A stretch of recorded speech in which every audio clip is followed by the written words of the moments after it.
Welcome back to another one of your Flip lectures. In today's lecture, we're going to discuss the Manhattan Project and the development of the first atomic bomb. Now, the idea for the atomic bomb had been around for a while. Physicists had long theorized that you could actually split an atom, a process called nuclear fission. And in the splitting of the atom, a lot of energy would be released. And this energy, scientists theorized, could also be used as a weapon. And a scientist, a physicist named Leo Szilard, believed that the Germans had already begun research on developing this type of weapon. And he feared that the Nazis would be the country that would develop the first atomic bomb. So he wanted to contact President Franklin Roosevelt to tell him about this possibility and to encourage him to start America's nuclear program. But knowing that he wasn't much of a name, Leo Szilard contacted his friend Albert Einstein and asked him to sign the letter and send it to the President of the United States. Once Roosevelt received this letter, work began to develop an atomic bomb in the United States. At this time, Germany and Britain were both already researching the possibility of atomic bombs. So the United States started researching this new technology under the name the Manhattan Project, even though the project didn't take place in Manhattan. It took place at universities around the country and especially in New Mexico. But in 1942, at the University of Chicago, right in our own backyard, the first nuclear reactor was built. A scientist by the name of Enrico Fermi, a very famous Italian physicist who fled from Mussolini's fascism, came to the University of Chicago and built this first nuclear reactor. In fact, the large lab outside of Chicago is actually named Fermi Lab in his honor. So Fermi and Szilard ended up coming up with this first nuclear reactor. It was made of graphite bricks along with uranium and other elements used to control the reaction. It didn't have any cooling systems, it didn't have any safety mechanisms, so it was a situation where the scientists' calculations needed to be precise, otherwise they probably could have created a nuclear explosion in the city of Chicago. If you go to the University of Chicago today, you can still go and see where this first nuclear reactor was built underneath the stands at the football fields. But once this first nuclear reaction took place, the United States now knew that it could create this nuclear reaction, and so work began to try to develop it into a weapon. The Manhattan Project was incredibly secret. It being a very important technology and one that would eventually change the world, not many people knew about it. Even the Vice President Harry Truman was not told about the Manhattan Project until the death of Franklin Delano Roosevelt. And a secret lab was set up in a place called Los Alamos, New Mexico, which is kind of out in the middle of nowhere because you wanted it to be secret, and they also needed a lot of open space to be able to test these different devices. The person put in charge of the project was J. Robert Oppenheimer, who was a very famous American physicist. And the United States gathered a team together of some of the top engineers and scientists in the world. A couple of top physicists, many who fled from the Nazis and fascist Italy, actually came to the United States and then ended up working on this bomb. So the United States took advantage of kind of offering refuge to people from other countries. And the Army general in charge was General Leslie Groves. Here's a picture of the facility. As you can see, it's kind of its own campus. If you look at the outside of it, there's really nothing else out near Los Alamos. Here's a picture of some of the scientists involved. And here is a picture of four of the most famous scientists of the 20th century. Niels Bohr, who discovered the model of the atom, and was also very instrumental in saving a lot of Jews during the Holocaust, and even encouraged the King of Denmark to grant them asylum. So Niels Bohr was very active in the Second World War, and eventually ended up working on the Manhattan Project. Then you have J. Robert Oppenheimer and Richard Feynman, both very famous American physicists. And then finally, Enrico Fermi from Italy. And all their research ended up resulting in this, Trinity, the first nuclear weapon ever created by man. And once they built this bomb, they needed to test it. And so they built a tower to control the blast and to hold the bomb in place, and a demonstration was set for July 16th of 1945. And no one was really quite sure if this was going to work or not. It was still very experimental. But in the morning of July 16th of 1945, the modern world is created. The Trinity blast goes off, and the nuclear bomb works. It works as well or better than anyone had ever anticipated.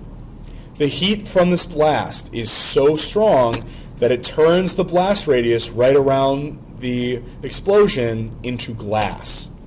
The scientists who are observing say the heat felt as though they were being burned by the sun, and this explosion was nothing like anyone had ever seen. And those involved knew that they had created the most powerful weapon ever conceived by man.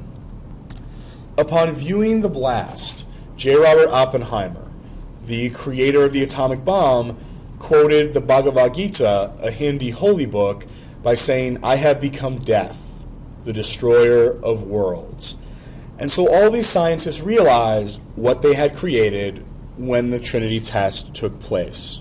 Here's a picture of them surveying the tower. As you can see, there's almost nothing left because the blast was so intense that it vaporized the entire tower. So once the successful Trinity test happened, the United States made 2 atomic bombs, nicknamed Little Boy and Fat Man. And these 2 bombs will be the only ones to be used in human history. But in July of 1945, outside of the Trinity test, the Potsdam Conference took place. Just like the Yalta Conference that took place right before the end of the war in Europe happened, the Potsdam Conference happened to get the major leaders of the world powers together to talk about what they were going to do with Japan after the war was over. But as you can see, Churchill is no longer there. He's replaced on the left by Charles Attlee. As you can see, Roosevelt is no longer there. It is President Harry Truman. And then on the right is Joseph Stalin, still leader of the Soviet Union. So these new big 3 get together. And while they're at the conference, there is a lot of hints of the Cold War.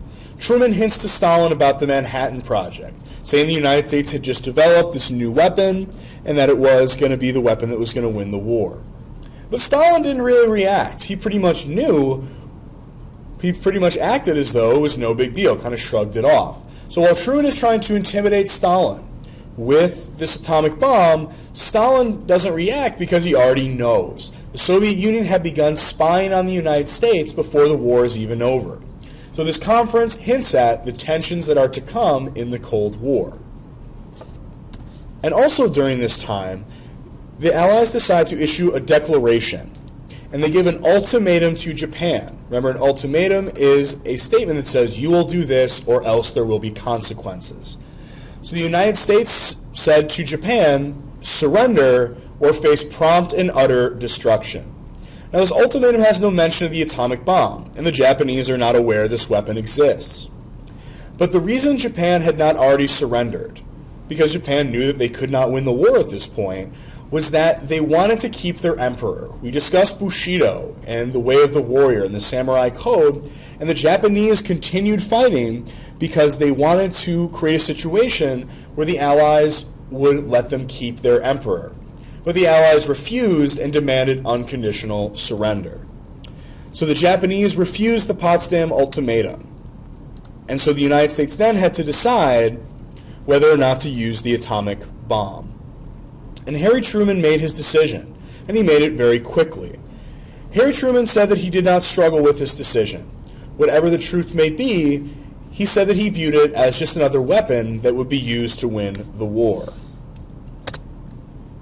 And so the atomic bomb was placed upon this plane, the Enola Gay, named after Paul Tibbets, the captain's mother.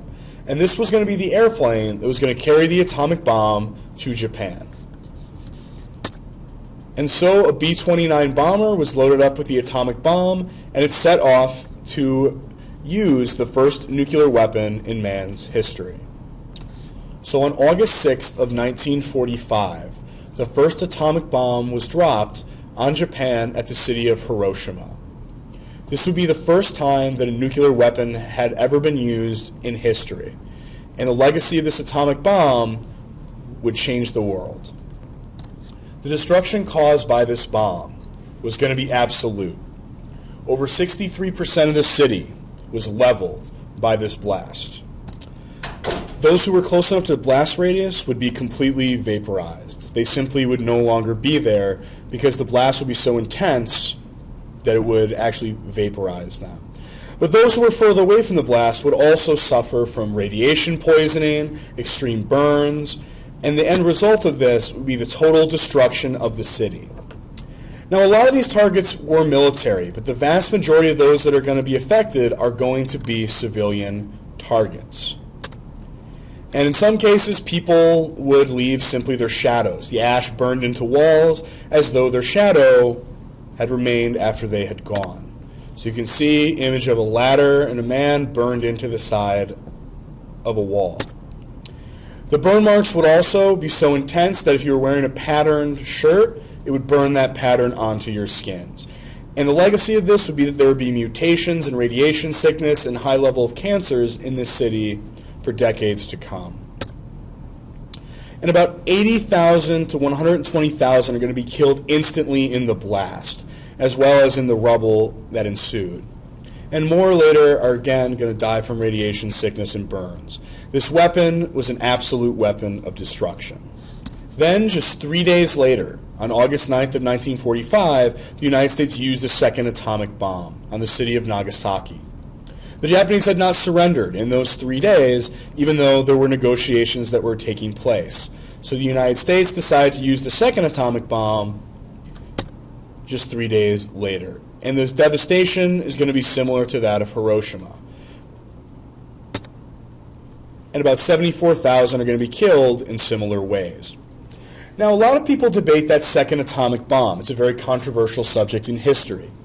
And it's interesting to note that the second bomb was dropped on the day the Soviet Union declared war on Japan, leading some to believe the United States used the bomb to end the war before the Soviets entered, or to somehow intimidate the Soviets with the nuclear bombs, or using both bombs in rapid succession would suggest to the world the United States had a lot of these. Whatever the reason, the United States used these two atomic bombs and destroyed two large Japanese cities in the course of only 3 days. And this absolute weapon paved the way for absolute victory.